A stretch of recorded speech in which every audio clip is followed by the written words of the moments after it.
क्योंकि आज के सिपारे में बहुत सारी सूरतें हैं तो हम कुछ हिस्सा, बहुत थोड़ा सा हिस्सा कल के लिए रखेंगे और हम 3 रुबा आज करेंगे और 1 रुबा इंशाल्लाह ताला कल करेंगे। पहले रुबा में सबसे पहले सूरह नबा आती है। जिक्र होता है लोगों के सवाल का कि वो आपसे पूछते हैं कि कब आएगी वो नबा। नबा यानी कि बड़ी खबर, यानी कि क़यामत। और फिर उसके बाद अल्लाह ताला की निशानियों का जिक्र है। पहले तो ये फरमाया कि वो खबर तो आ ही जाएगी अनकरीब, जिसकी तुम्हें पहले से बता दिया गया है। और उसके बाद फिर ज़मीन की सारी निशानियां जो अल्लाह ताला ने दी हैं, ज़मीन को फर्श बनाना, पहाड़ को मेखें बनाना, सब कुछ जोड़ों की शक्ल में पैदा करना, दिन को माश के लिए और रात को नींद के लिए बनाना, फिर आसमान, सूरज, बारिश, इन तमाम चीज़ों का जिक्र करने के बाद फरमाया कि फैसले का दिन तो मुकर्रर है ना, फैसला तो होगा। और फिर जिसने जो किया होगा, सरकशों ने जो किया होगा, अल्लाह ताला से सरकशी की है, जहन्नुम तैयार है।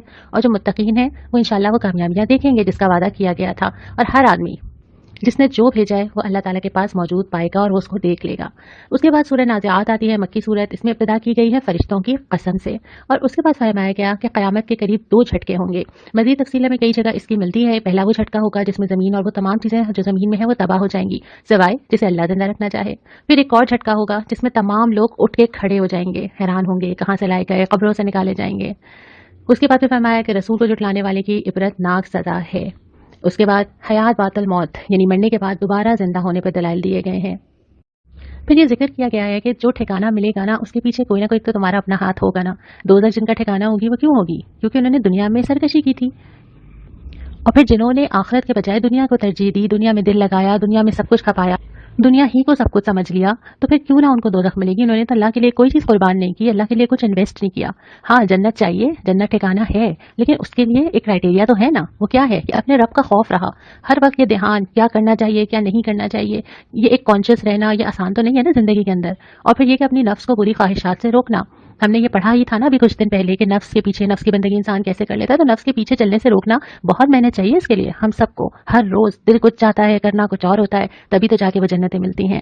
सूरह अबस आती है, इब्तिदा में तलकीन की जाती है कि देखो असल अहमियत दुनिया में भी और राब्ते के लिए भी और दाई के लिए भी उस शख्स की है जो हक का तालिब इल्म है।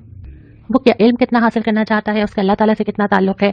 और उसके अलावा फिर इंसान पे अल्लाह ताला की मेहरबानियां गिनवाई गई हैं। और ये कि इंसान अपने फ़र्ज से कितना गाफिल हो जाता है ना, अल्लाह की दी हुई सारी चीज़ें इस्तेमाल करता है लेकिन ये नहीं सोचता कि उसको करना क्या है। और फिर क़यामत के दिन की तज़कीर की गई। इसके बाद सूरह तकवीर शुरू होती है और क़यामत के दोनों मराहिल का जिक्र आता है। और वो दोनों मराहिल वही जो हमने पहले जिक्र किया। पहला ये कि जब सब तबाह कर दिया जाएगा, और दूसरा ये कि जब सबको करीब ले आया जाएगा और सबको खड़ा कर करके पूछा जाएगा। खासतौर पर जिक्र है कि जिंदा गाड़ी हुई लड़की से पूछा जाएगा किस कसूर में मारी गई। उसके बाद फिर नबी करीम सल्लल्लाहु अलैहि वसल्लम के रिसालत पे तज़किरा किया गया है कि ये अल्लाह रब्बुल आलमीन की तरफ से है, फरिश्ते की तरफ से अता किया जाता है। सूरह इन्फितार का जिक्र है। क़यामत के दिन का नक्शा खींच के इंसान से एक सवाल किया जाता है कि तुम्हें किस चीज़ ने अपने रब करीम से, यहाँ पे जो लफ्ज़ इस्तेमाल हुआ है तुम्हारे रब से, मानो या ना मानो उसी ने पैदा किया, उसी ने सब कुछ दिया, किस चीज़ ने उसी की तरफ से धोखा में डाल दिया। क्या चीज़ है वो कि अल्लाह ही को भूल जाते हो और फिर तुम सजा जजा को छुटलाते हो। हालांकि ये भी जिक्र है कि किरामन कातिबीन जो हर चीज़ जानते हैं कि एक चीज़ उनके इल्म में है और वो उसको लिख रहे हैं। और फिर मुतवज्जे किया कि देखो जजा का दिन आएगा, अल्लाह रब्बुल आलमीन का इख्तियार होगा, फैसले का तैयारी करना मतलूब है। उसके बाद सूरह मुतफ़्फ़िफ़ीन आ जाती है। सूरह मुतफ़्फ़िफ़ीन में इब्तिदा होती है कि बेईमानी की जो असल वजह होती है वह आखिरत से गफलत का नतीजा होता है। जो इंसान अल्लाह से नहीं डरता ना उसके लिए हर चीज़ में बेईमानी आसान हो जाती है। और उसके बाद बदअमल इंसान क्या देखेंगे, अल्लाह ताला की दीद से महरूम रहेंगे, जहन्नुम में जाएंगे। और वजह ये थी कि वो दुनिया में ईमान लाने वालों का मजाक उड़ाते थे और वही लोग जिनका मजाक उड़ाया जाता था, नेक अमल इंसान, वो बड़े मजे में होंगे, नेमतें पा रहे होंगे और आखिरत में वो हंसेंगे। गोया जो रोल्स उनके दुनिया के अंदर थे वो रिवर्स हो जाएंगे। दुनिया में वो सहन के ऊपर हंसा करते थे, लेकिन जब अल्लाह ताला के पास जाएंगे और चीज़ें खुल जाएंगी तो असल में पता चल जाएगा कि खुशी का मकाम किसके लिए है। सूरह इंशिकाक आती है, क़यामत की पूरी कैफियत बयान करती है और साथ ये भी कहती है कि देखो हर इंसान उस मंजिल की तरफ, मौत की तरफ, अपने हिसाब की तरफ, जवाबदेही की तरफ रवा दवा चलता चला जा रहा है। मैं और आप भी जा रहे हैं ना, दिन काउंट करते चले जा रहे हैं, देखते जा रहे हैं, हैरान होते जा रहे हैं, तशवीश में मुब्तला होते जा रहे हैं, लेकिन जा रहे हैं, एक एक स्टेप हम अपने अंजाम की तरफ जा रहे हैं। और उसके बाद फिर नामा अमाल दिए जाने का जिक्र है और कुफ्फार को अजाब की बशारत दे दी गई है। फिर सूरह बुरूज आती है जिसमें अस्हाबुल उख्दूद का किस्सा सुनाया गया है और इसमें बहुत सारे सबक हैं। यह किस्सा क्या था कि कुछ लोगों को ईमान लाने की वजह से गढ़ों में डाल के सजा दी गई थी, जलाया गया था। उसका किस्सा सुना के जो सबक इसमें बताया गया है वो ये कि जालिम और काफिर खुदा की मार पाकर रहेंगे और अहले ईमान को ईमान की राह में जो भी आए उसमें मजबूत रहना चाहिए। जब इस राह में कदम रखा है ना तो तैयार रहना चाहिए और इसको अपने लिए अजर का सबब समझना चाहिए कि अगर अल्लाह मेरे को आजमाइश लाता है तो मेरे दर्जात बुलंद करता है या मुझे टेस्ट करता है। फिर फरमाया कि अल्लाह सब पर गालिब है, जो जो कर रहा है वो ये ना समझे कि वो अल्लाह पे गालिब हो जाएगा। अहले ईमान का अजर तो महफूज है अल्लाह के पास और अल्लाह की पकड़ बड़ी सख्त है, जब चाहे जिसको चाहे पकड़ सकता है, मोहलत देता है। तो दोनों लोगों को, जालिम को भी और मजलूम को भी, दोनों को आजमा रहा होता है। پھر سورہ طارق آ جاتی ہے. ابتدا ہی میں آسمان، رات اور تاروں کی قسم کھانے کے بعد انسان کی پیدائش کی طرف متوجہ کیا جاتا ہے کہ ایک نصیحت ہے نا، دن رات دیکھ رہے ہو، اپنے آپ کو دیکھ لو کس چیز سے پیدا کیے گئے، کیسے اللہ تعالیٰ نے بنیاد رکھی. اور اس کے بعد پھر ذکر کیا ہے جب اللہ نے ایک دفعہ پیدا کر لیا دوبارہ بھی اللہ اس پہ قدرت رکھتا ہے، اور جب اللہ سب کو کھڑا کرے گا تو پھر سب پوشیدہ چھپا ہوا جو کسی کو نہیں پتہ چلا، جو چھپا کے لے گئی، جو اپنا امپریشن بنانے کے لیے جو میرے دل میں تھا، جو چیزوں پہ میں نے پردہ ڈال دیا، سب نکل کے آ جائیں گی. اور اس کے بعد پھر ذکر کیا کہ دیکھو یہ جو چیز ہے نا، یہ آخرت، یہ جواب ہے، یہ کوئی مذاق نہیں ہے، یہ کوئی اتنی لائٹ چیز نہیں ہے کہ میں اگنور کر کے آگے بڑھ جاؤں، اس کو مجھے سیریسلی لینا چاہیے. اور اس کے بعد نبی کریم صلی اللہ علیہ وسلم کو تسلی دی گئی ہے کہ کافرین کو آپ ان کے حال پہ چھوڑ دیجیے.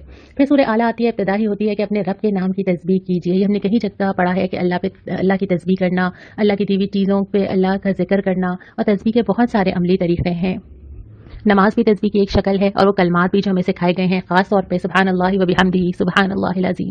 پھر ذکر کیا کہ کامیابی چاہیے نا، ہر ایک کو چاہیے، تو کیا کرنا ہوگا؟ تزکیہ کرنا ہوگا، صاف کرنا ہوگا اپنے نفس کو، دیکھنا ہوگا، چھانٹنا ہوگا، اپنے رب کے نام کو یاد کرنا ہوگا، یاد رکھنا ہوگا ہر لمحہ. اس کے بعد یہ ہے کہ نماز سے اللہ تعالیٰ سے تعلق بنانا ہوگا، جب بھی وہ فلاح ملے گی. اور اس کے ساتھ ساتھ ترجیح بھی طے کرنی ہوگی. دنیا کو ترجیح دو گے تو اسی کی طرف چلتے چلے جاؤ گے. دنیا کو استعمال کرو، ترجیح نہ بننے دینا. ترجیح کس کو بنانی ہے؟ آخرت کو، کیونکہ اس نے ہی ہمیشہ رہنا ہے. پھر سورہ غاشیہ آتی ہے، ابتدا میں ذکر ہوتا ہے اس آفت کا جو اچانک اور چھا جائے گی، کوئی اس سے بچے گا نہیں. اور اس میں جو لوگوں کی مختلف کیفیات ہوں گی، کیا وہ محسوس کر رہے ہوں گے، کچھ تھکے ہوئے ہوں گے، کچھ بہت بار رونق ہوں گے، گلو ہوگا ان کی شکل کے اوپر، پتا ہوگا نا ہم کیا کر کے آ رہے ہیں. پھر اس کے بعد سوال اٹھائے گئے ہیں کہ کیا یہ لوگ دیکھتے نہیں ہیں آس پاس ہی، کہیں اور جانے کی تو ضرورت ہی نہیں ہے نا. یہاں پہ ذکر ہے اونٹوں کا، پہاڑوں کا، آسمان کا، زمین کا. میں اس لسٹ کو جتنا لمبا کرنا چاہوں کر لوں، اپنے آپ کو، اپنی انگلیوں کو، اپنے ہاتھ کو، آسمان کو، بارش کو، گرمی کو، جو چیز بھی ہو. کون سی چیز ایسی ہے جس کو دیکھ کے اللہ نظر نہ آتا ہو؟ نگاہ چاہیے ہوتی ہے. ہر ایک کے پاس نگاہ نہیں ہوتی نا. جب اللہ دل کی کھڑکی کھولتا ہے، قرآن بھی یہ کام کرتا ہے، تو پھر انسان کو وہ نگاہ پیدا ہوتی ہے، پردے ہٹتے ہیں، اور ہر چیز میں قدرت اور اللہ کی کائنات نظر آنے لگتی ہے، اللہ کی نشانیاں کھل جاتی ہیں. اس کے بعد پھر نصیحت کیے جانے کی تلقین ہے کہ آپ کسی کو زبردستی تو نہیں کر سکتے نا، لیکن اس کا یہ مطلب نہیں ہے کہ آپ نصیحت کرنا ہی چھوڑ دیں، نصیحت تو آپ کرتے چلے جائیے. اس کے بعد پھر سورہ فجر شروع ہوتی ہے، اور سورہ فجر میں ابتدا میں تمام ان قوموں کا ذکر کیا گیا ہے جو بڑی عالیشان تھیں، جو بہت صلاحیت رکھتی تھیں، بڑی بڑی چیزیں بنا لیتی تھیں، جہاں تک کہ چٹانیں تلاش لیتی تھیں. لیکن ہوا کیا؟ فساد کیا زمین پر، اللہ کے خلاف گئے، اور اللہ تعالیٰ نے پکڑ لیا. تو اللہ تعالیٰ تو ہر ایک کو موقع دے رہا ہے، اور جب چاہے اس کو پکڑ سکتا ہے، اور ان کا بھی یہی انجام ہوا. اس کے بعد پھر انسان کا ذکر کیا ہے، جو مادیت انسان کے اندر ہوتی ہے نا، یہ جو مال کی محبت ہے، یہ جو رویہ انسان کا دنیا میں چینج کرتی ہے. جب اس کو بہت کچھ ملتا ہے تب ٹھیک ہے، پھولے نہیں سماتا، خوش ہوتا ہے. ذرا سی مشکل آئی تو کیا کہتا ہے؟ اف، مجھے کہاں ڈال دیا اللہ تعالیٰ نے، کس چیز میں مبتلا کر دیا، شکوے کرنے لگتا ہے، شکایتیں کرنے لگتا ہے. جبکہ یہ صحیح رویہ نہیں ہے. انسان تو مشکل میں بھی، تنگی میں بھی اللہ سے مانگتا ہے، اللہ تعالیٰ کا شکر ادا کرتا ہے. تو مومن کا رویہ، پہلے بھی ہم نے بات کی کہ ہر حال میں، مشکل ہو یا آسانی، اللہ کی طرف رجوع کا ہی ہوتا ہے. اس کے بعد ذکر کیا ہے کہ جو مال سے محبت ہو جاتی ہے، اس کے جو نتیجے ہوتے ہیں، یہ ہم شیئر نہیں کرنا چاہتے. ہم چاہتے ہیں بس سمیٹ لیں، اپنے پاس رکھ لیں. جیسے یتیم کا مال چاہتے ہیں کہ قبضہ کر لیں، مسکین کو کھانا نہ ایک دوسرے کو کہتے ہیں، نہ خود چاہتے ہیں کہ کھلائیں. میراث بانٹنے کے بجائے سمیٹنا پسند کرتے ہیں. تو مال کی محبت ہے دل کے اندر، تبھی یہ رویہ پیدا ہوا ہے. آپ نوٹ کیجئے کہ اللہ تعالیٰ نے جتنی بھی ایسی چیزیں جو ہم سے غلطیاں ہو جاتی ہیں، حج میں کوئی غلطی ہوتی ہے، کفارہ دینا ہے، قسم کھانا ہے کے بارے میں، روزہ نہیں رکھ پا رہے ہیں، بیمار ہیں، بہت ساری چیزوں میں کفارے میں اللہ تعالیٰ نے نا مال نکالنا رکھا ہے. صرف توبہ نہیں ہے، آپ اس کو رجوع بھی کر لیں گے، معاملات بہتر بھی کر لیں گے، اللہ سے توبہ بھی کر لیں گے، لیکن آپ کو اس کے ساتھ ساتھ اپنا مال نکالنا ہے. کیونکہ جو مال ہے نا، یہ دل میں جگہ بنا لیتا ہے. تو اللہ تعالیٰ چاہتا ہے کہ میرا مال نکلے تاکہ دل پہ کچھ چوٹ تو پڑے. اور واقعتاً مال نکالنا مشکل کام ہے نا. 4 نفل پڑھوا لیں مجھ سے آسان ہے، پیسے مجھ سے مانگ لیں تو ایک لمحے کو کچھ تو لگتا ہے نا جا کے دل کے اوپر. تو یہاں پہ بھی ذکر ہے کہ یہ ساری چیزیں جبھی پیدا ہوتی ہیں جو تمہیں مال سے محبت ہونے لگتی ہے. محبت نہ ہو اس مال سے، استعمال کرنا ٹھیک ہے.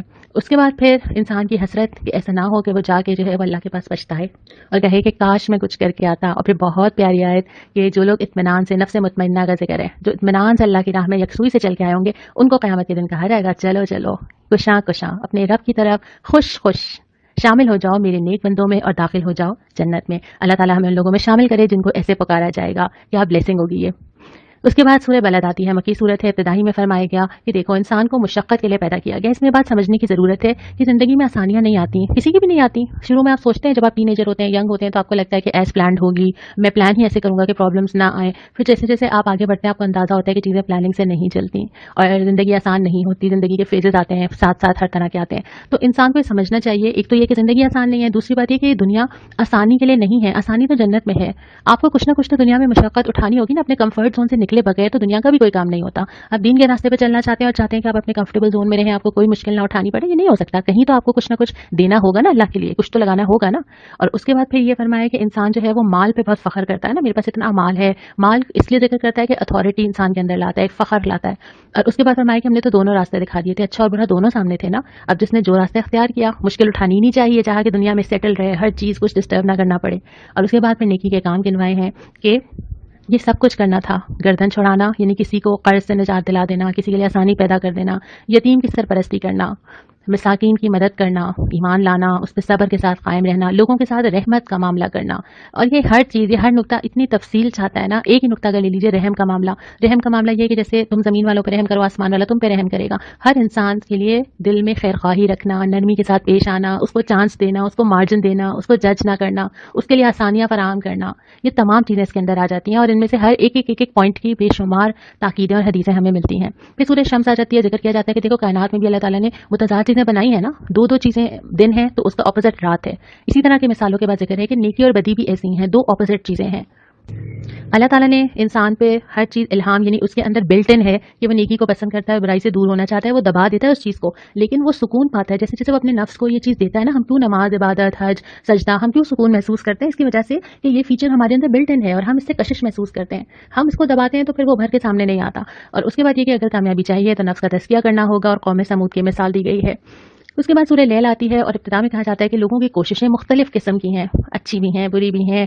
और इसमें दो तरह के लोगों का जिक्र है। एक वो जो अपने माल को अल्लाह के लिए खर्च करते हैं, तकवा इख्तियार करते हैं, सच्चाई पे कायम रहते हैं, अल्लाह ताला उनको आसान रास्ते के लिए सहूलत देता है। जो बुखल, बेनियाजी इस कुरान से, अल्लाह की दावत से करते हैं, झुटलाते हैं, अल्लाह ताला उनको सख्त रास्ते के लिए सहूलत देता है। पहले भी ये बात हुई थी, जिस तरफ कदम होगा उस तरफ आसानी होगी। उसके बाद ये फरमाया कि पाकीज़गी के लिए फिर तज़किरा ये है कि अपना माल खर्च करो, और इसलिए नहीं कि तुम अल्लाह पे एहसान करो, अल्लाह को राज़ी करने के लिए खर्च करो, वो तुमसे राज़ी होगा। उसके बाद फिर सूरह ज़ुहा आ जाती है। नबी करीम सल्लल्लाहु अलैहि वसल्लम को तसल्ली कि अल्लाह ने तुम्हें बिल्कुल नहीं छोड़ा, अल्लाह तुम्हारे साथ है, और अनकरीब एक बहुत अच्छा वक्त आने वाला है, तुम खुश हो जाओगे। ये जब बताया जा रहा है उस वक्त तो मुश्किल ही मुश्किल है, अल्लाह जानता है ना आगे क्या आने वाला है। और उसके बाद फरमाया कि हमने तुम्हें क्या क्या कुछ नहीं दिया। और उसके बाद उसका जिक्र है जो नेमतें हासिल होने के बाद मतलूब रवैया है, जिसकी कुछ झलकियाँ हैं कि यतीम पे सख्ती ना करो, साइल को ना छिड़को। यानी जो नेमत तुम्हें मिली है, ख़ास तौर पे अगर मुझे माल मिला है, मुझे फाइनेंशियली आसानी मिली है, तो वो दूसरों तक मुंतकिल होनी चाहिए, और अपनी रब की नेमत का इजहार करो और शुक्र करो। उसके बाद सूरह अलम नशरा आ जाती है। इसमें नबी करीम सल्लल्लाहु अलैहि वसल्लम को तसल्ली दी जाती है कि 3 चीज़ें अल्लाह ताला ने आपको दी हैं। आपका सीना खोल दिया गया, यानी आपको मुतमईन कर दिया गया, भारी बोझ जो आप महसूस कर रहे थे उसे दूर कर दिया गया, और आपका जिक्र बुलंद कर दिया गया। सारी दुनिया ने कोशिशें कर ली, लेकिन नबी करीम सल्लल्लाहु अलैहि वसल्लम के नाम लेने वाले, मोहब्बत करने वाले कितने किस तादाद में और आज तक मौजूद हैं, और आपका जिक्र आज तक होता चला जा रहा है। ये जिक्र किया जाता था कि कौन होगा नाम लेवा, या नाउज़ुबिल्लाह नाम मिटा दिया जाएगा, लेकिन अल्लाह ताला ने जिसके लिए फैसला कर लिया उसका नाम कोई नहीं मिटा सकता। फिर तंगी और आसानी का जिक्र किया कि दोनों साथ साथ चलती हैं, तंगी आती है आसानी हो जाती है, फिर आसानी आती है फिर तंगी हो जाती है। और उसके बाद अल्लाह ताला की इबादत और अपने रब की जानिब रग़बत की तलक़ीन की गई है। फिर सूरह 3 आती है, मक्की सूरत है, और जिक्र किया गया कि इंसान इस हद तक गिर सकता है, जबकि अल्लाह ताला ने उसको इतना आला और अरफा बनाया था, खलीफा बनाया था, दर्जा देने के लिए बनाया था, नफ्स के पीछे भाग भाग के अपने आप को किस स्टेज तक पहुंचा दिया, अपने आप को कितना नीचे गिरा दिया है। और उसके बाद फरमाया कि जो अजर चाहता हो ना, उसको ईमान और नेक अमल दोनों करने होंगे, और आखिरत के दिन तो आना ही है, क्योंकि अल्लाह रब्बुल आलमीन है और उसके इंसाफ का तकाजा है कि वो ठीक ठीक फैसला करे। फिर सूरह अलक आती है, पहली वही जो अल्लाह के नबी सल्लल्लाहु अलैहि वसल्लम पे आई थी, उसका जिक्र आता है कि पढ़ने की तलक़ीन की गई। उसके बाद इंसान की सरकशी का जिक्र किया गया है कि वो अपने आप को बेनियाज समझता है कि ना मुझे किसी की ज़रूरत है, ना कोई मुझसे पूछेगा, जबकि दोनों चीज़ें नहीं है, ज़रूरत भी है और जवाब भी देना है। और उसके बाद यही कहा गया कि तुम्हें पता नहीं है कि अल्लाह ताला तुम्हें देख लेगा, और अल्लाह गिरफ्त कर सकता है किसी भी इंसान की, किसी भी वक्त, किसी भी तरह। और फिर तलक़ीन की गई है कि सजदा करो और अपने रब का क़ुर्ब हासिल करो, झुक जाओ। सजदा सिर्फ यही नहीं है कि इंसान झुके और ज़मीन पर सर रख दे, सजदे का मतलब ये है कि इंसान एतराफ़ कर ले, अल्लाह के सामने सरेंडर कर दे कि आप मालिक हैं और मैं ग़ुलाम हूँ, और उसके बाद वो अपने आप को और अपनी ज़िंदगी को अल्लाह के हवाले कर दे। इसके बाद सूरह क़दर आती है, और इस क़दर का बुनियादी मौजू तो शब क़दर है, लेकिन इब्तिदा ही शुरू होती है कुरान की अज़मत का जिक्र करके कि ये जो कुरान है ना, ये किसी और ने नहीं भेजा है, ये हमने भेजा है। और अल्लाह ताला की तरफ रेफ़र करने से इसकी इज़्ज़त और इसकी क़दर बहुत ज़्यादा बढ़ जाती है। फिर उसके बाद जिक्र किया है कि ये उस रात में आता है जो तकदीरों की रात है। वैसे तो कुरान खुद तकदीर बदल देने वाली किताब है, लेकिन अल्लाह ताला ने इस रात को मुंतखब किया जो कि 1000 महीनों से बेहतर है, जिसमें किताब दी गई थी। और उसके बाद फिर बताया कि इस रात में फरिश्ते और जिब्राइल हर हुक्म लेके नाजिल होते हैं, और इस रात में सरासर सलामती होती है, यानी लोगों के लिए फैसले किए जाते हैं, लेकिन भलाई के फैसले किए जाते हैं। तो बहुत ही खुश नसीब है जो इस रात को अपनी सलामती मांग ले, अपने लिए भी मांगनी चाहिए, कौम के लिए भी मांगनी चाहिए, इन हालात में भी मांगनी चाहिए। यहाँ पे 3 रुबा मुकम्मल होते हैं।